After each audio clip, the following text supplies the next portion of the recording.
Eh bien, on peut avancer. On peut avancer qu'elle est donc la troisième stat du jour à nous présenter pour ces Philadelphia 76ers 2024. Est-ce que je reste un peu dans le collectif ou je vais sur l'individuel? Je ne sais pas. Je vais aller sur l'individuel et peut-être qu'on gardera l'aspect collectif plus tard. Mais c'était ma stat, c'était 1.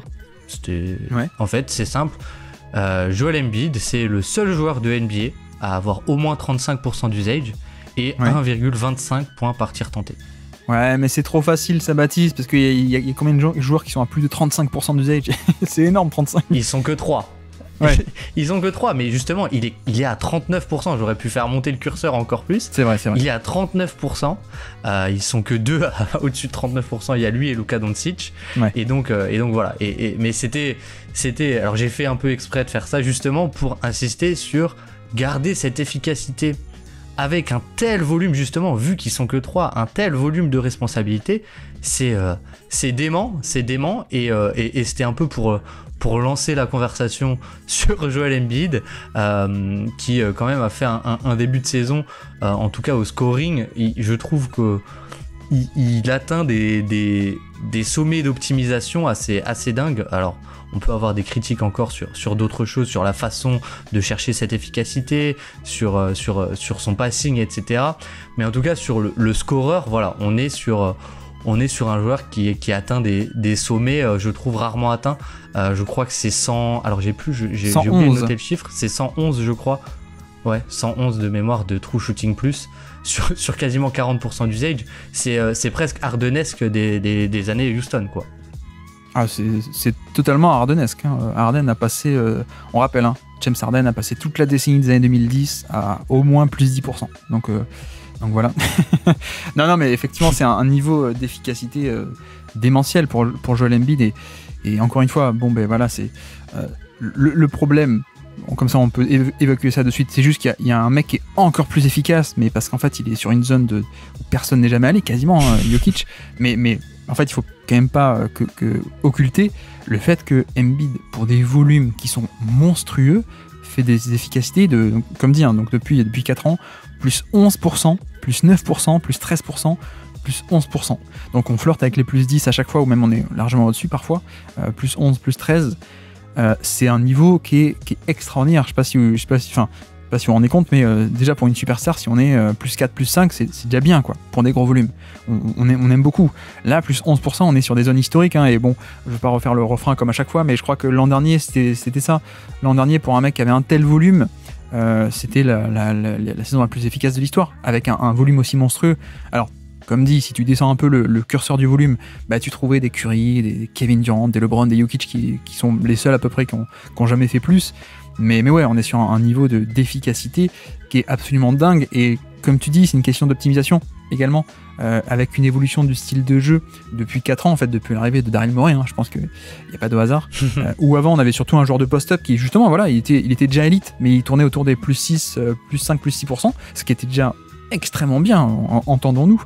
C'est juste que depuis 2020, donc du coup automne 2020 et donc saison 2021, il est dans une zone complètement différente parce que on a fait évoluer son jeu de simple joueur de post-up entre guillemets à plutôt qu'être d'être dos au panier, on va aussi te mettre face au panier.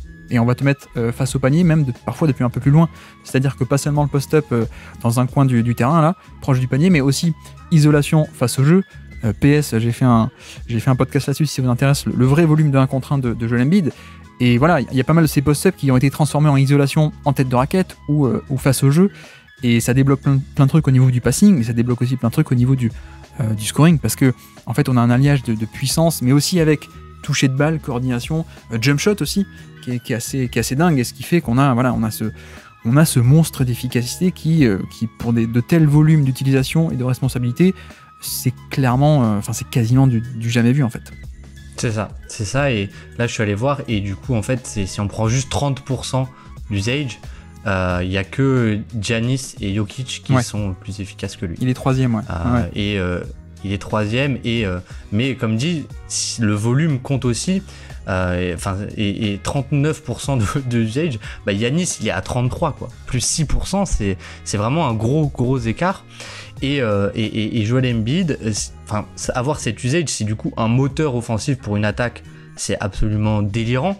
Mais c'est vrai aussi, il faut le dire que ça recroise un peu avec ce qu'on avait dit, et peut-être que la saison prochaine, ce sera peut-être là l'évolution collective à avoir, mais il y a peut-être une trop grosse omnipotence. Alors c'est un peu tout le débat qu'il y avait à chaque fois, mais sur ce joueur, ça recoupe parfaitement avec, en fait, quand t'enlèves ce moteur offensif, waouh, il y a une grosse chute d'efficacité globale, sans même compter la création qui crée un peu indirectement avec sa présence et sa gravité de scoreur, quoi, tout simplement.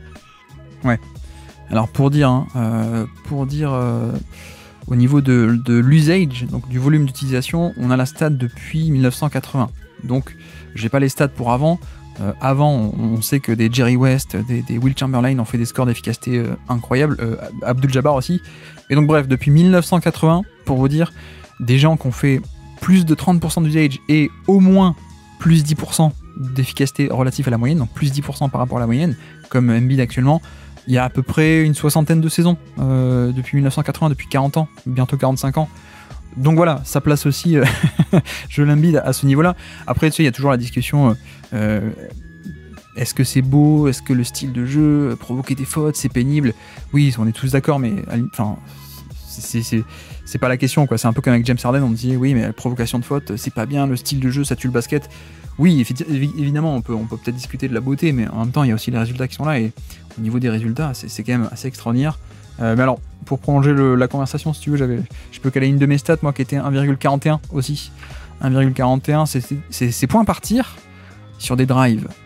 Sur des drives, donc sur des tirs en fin de drive, 1,41 points par tir. C'est deuxième de NBA. Voilà, c'est tout simplement le deuxième driver le plus efficace de toute la NBA. Derrière qui, Baptiste ? Derrière qui ? Derrière Luka Doncic. Hein ? Non, Luka Doncic est un peu moins efficace, mais parce que j'ai pris un filtrage avec pas autant de drives que... J'ai pas pris que les gros drivers, hein. J'ai pris plus de 5 drives par match, donc j'ai pas pris les gros drivers. Non, mais il y a Jokic évidemment qui est devant, 1,43 plutôt que Embiid 1,41. Mais non, mais la différence, c'est que c'est ça aussi mon propos, c'est que la différence, c'est que Embiid fait beaucoup plus de drives que Jokic. Donc tu vois, Jokic est à peine à 5 et Embiid est à plus de 8. Donc c'est quand même un écart assez notable. Et par contre, voilà, tu prends minimum 8 drives par match, ce qui, en fait, 8 commence à être parmi les gros drivers de NBA. En fait, il est premier parmi ces drivers, allez, pas gros, on va dire, mais modérés, clairement. Et je voulais surtout insister sur à la fois l'efficacité, mais aussi le volume, parce que c'est une évolution, et ça fait un peu partie de cette évolution, comme on a décrit déjà, de l'évolution du profil de scoreur de Embiid, qui partait de simple joueur de post-up classique à aujourd'hui beaucoup plus face au jeu. Ça, c'était la première adaptation entre 2021 et 2023, c'est le post-up, retourne-toi, tu le fais face au jeu et tu le fais en tête de raquette plutôt que dans la zone des post-up. Et donc, cette année, nouvelle évolution, le nombre de drives a bien augmenté pour être à plus de 8 par match, hein, ce qui est assez énorme pour le coup. Et donc, on a aussi cette notion de, aujourd'hui, c'est plus juste isolation statique, plein centre du terrain face au panier en tête de raquette. On le fait aussi partir depuis plus loin, en fait. On le fait partir dans cette fameuse weave offense de Nick Nurse, en fait. On le fait attaquer en mouvement. Et on voit que, oui, ça va pas être des drives. C'est pas des drives comparables à ce que peut faire un SGA ou ce que peut faire un Doncic. On est d'accord. Mais c'est pas du tout le style, c'est pas pareil. Mais ça reste un drive. Et notamment, il y a un truc qui est assez dingue, c'est que dans cette weave offense où tu fais des jeux de main à main, du mouvement avant d'attaquer, le défenseur est toujours un peu obligé de suivre qu'est-ce qui se passe. Hein. Est-ce que je dois faire un changement sur l'écran parce qu'il y a Tyrese Maxey qui déboule sur le jeu de main à main ? Est-ce que je reste sur Embiid, etc., etc. Et donc en fait, tu permets aussi de mettre en mouvement et donc créer un peu une menace. Et ensuite, le secret, c'est que Embiid, si le défenseur en face, il n'est pas complètement ancré au sol, il n'est pas bien concentré, tu le fais attaquer ensuite sur drive. Et en fait, c'est fini parce qu'il a un degré de puissance qui est beaucoup trop grand pour l'entièreté de la NBA. Donc c'est ce qui fait qu'on a, sur des joueurs à plus de 8 drives par match, c'est le meilleur de NBA, quoi. Alors plus de 5, non, mais plus de 8, c'est le plus efficace de NBA. Et je trouve que, encore une fois, c'est peut-être la troisième étape dans cette évolution de post-up, ensuite isolation, et maintenant on a du drive qui arrive. Ça fait quand même plaisir de voir parce que comme dit, c'est un package qui est tellement inédit dans ce nouveau spacing, ce package de puissance et mobilité que c'est une arme absolument dingue. Absolument létale, ouais. Je suis d'accord, et j'ai une question un peu pour toi. Alors je sais pas si tu veux continuer sur l'attaquant ou pas, si t'as encore d'autres chiffres sur Joel Embiid, mais finalement du coup parce que une des forces du profil de Joel Embiid quand il arrive en NBA, c'est aussi sa défense. Et je voulais, du coup, vu qu'on n'a aucune stat autour de la défense, je voulais un peu avoir ton avis sur sa saison défensive et même son utilisation qui est assez intéressante, je trouve, de la part de Nick Nurse, qui est un peu différente de ce qu'il a connu avant. Et puis même en playoff, je trouve que...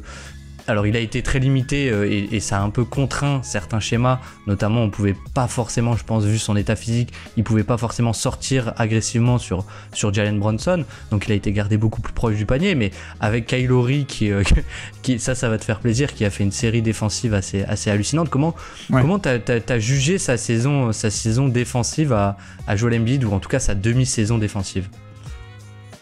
J'ai l'impression que c'est un peu une habitude maintenant depuis quelques temps.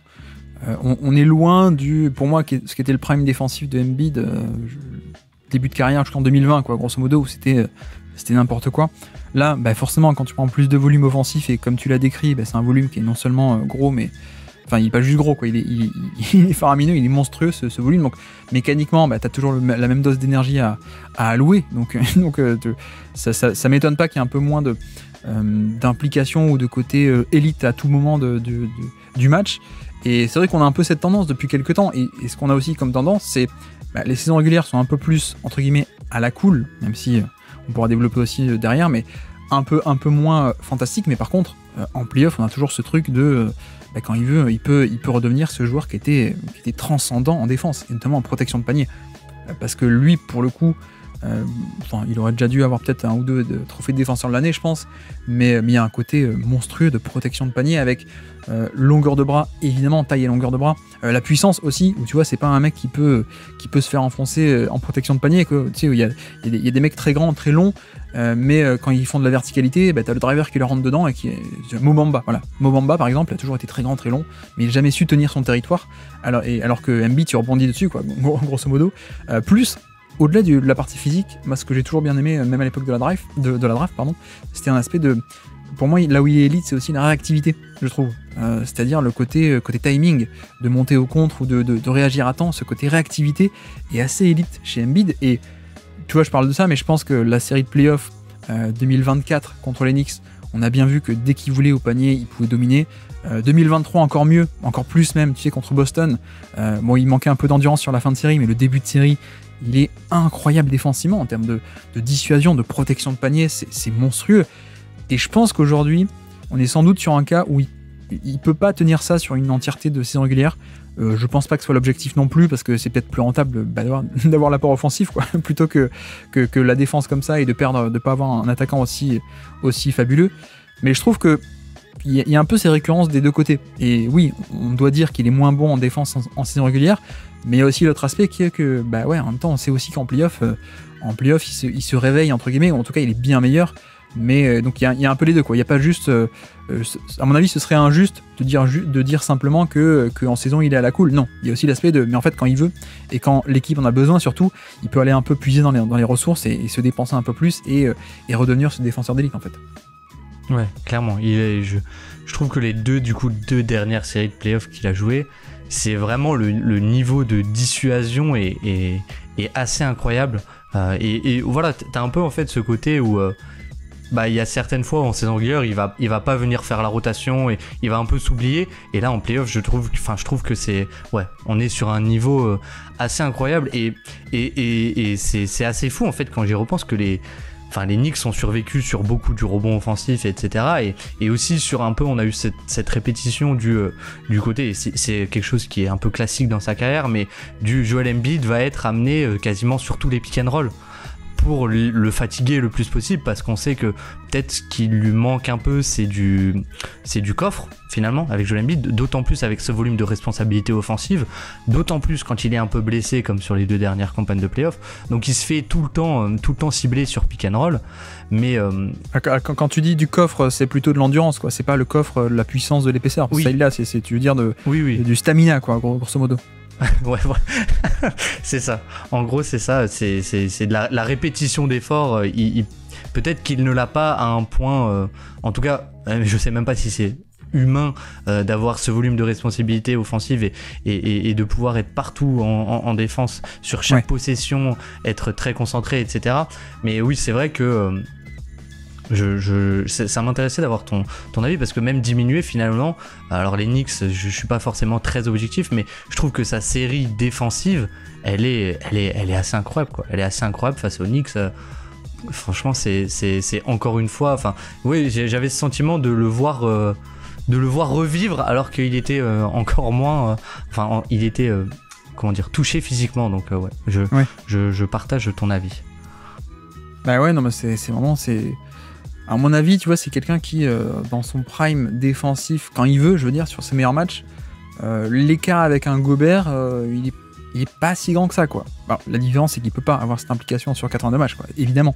Mais franchement, ouais, c'est assez monstrueux. Et tu vois, même, bon, en saison régulière, moi je trouve qu'il y a pas mal de fois où il fait pas la rotation alors qu'il pourrait, ou voilà, ce genre de truc, il est proche de la raquette, il y a un drive qui arrive, bon, il fait pas tout le temps l'effort, ou voilà. Mais ça fait partie un peu du côté économie logique, en tout cas. Ça veut pas dire que c'est bien, mais bon, ça se passe comme ça en NBA, et puis voilà, on peut le comprendre, le côté j'ai tellement de volume en attaque que je vais pas forcément faire autant d'efforts en défense que je pourrais, ok, mais tu vois, même ça, même malgré ça, même malgré ce petit truc de allez, je fais pas toutes les actions forcément à 100%, je fais pas toutes les rotations même si je suis pas loin, tu regardes à quel point ce qui fait baisser l'efficacité adverse au panier, même en saison régulière, je veux dire, pas en playoff, même en saison régulière, il est à moins 10%, donc la barre des moins 10% de perte d'efficacité infligée aux adversaires relatif à quand ils shootent contre quelqu'un d'autre.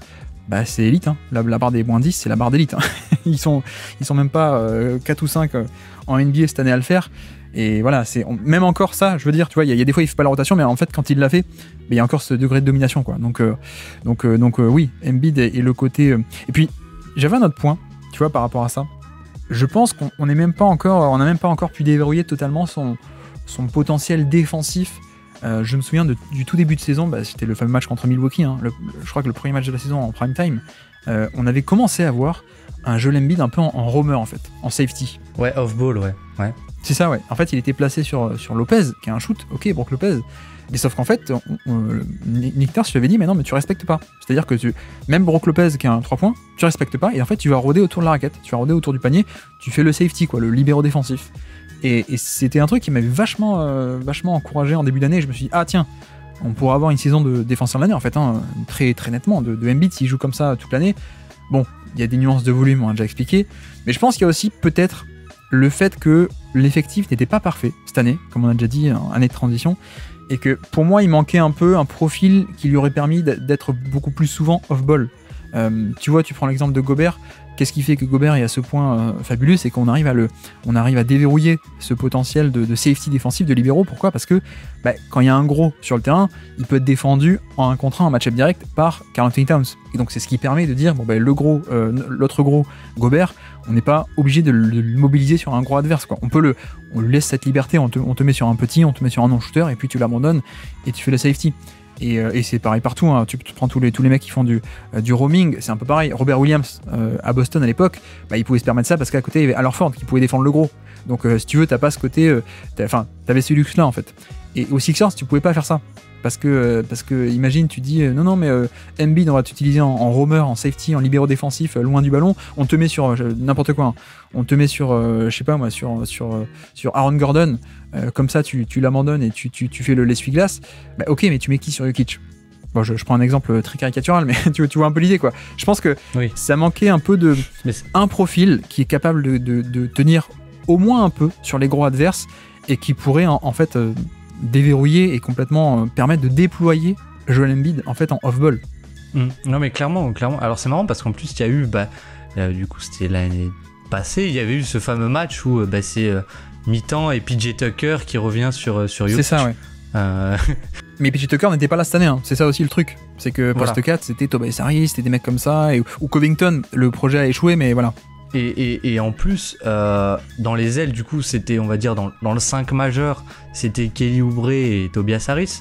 Voilà. Même s'il y avait Nico Batum en réalité qui était intéressant. Mais Nico Batum et Kelly Oubre ont beaucoup plus été utilisés en tant que défenseurs du point d'attaque notamment si on prend la série de playoff, du coup c'est un peu le seul où on a eu cet effectif final et Joel Embiid, c'était Kelly Oubre et Nicolas Batum qui étaient sur le point d'attaque, parce que on préfère avoir Kyle Lowry off-ball parce qu'il a ce volume, et parce que Tyrese Maxey, on veut le cacher le plus possible, et donc fatalement en fait tu te retrouves à pas pouvoir utiliser Joel Embiid dans le rôle que tu as décrit.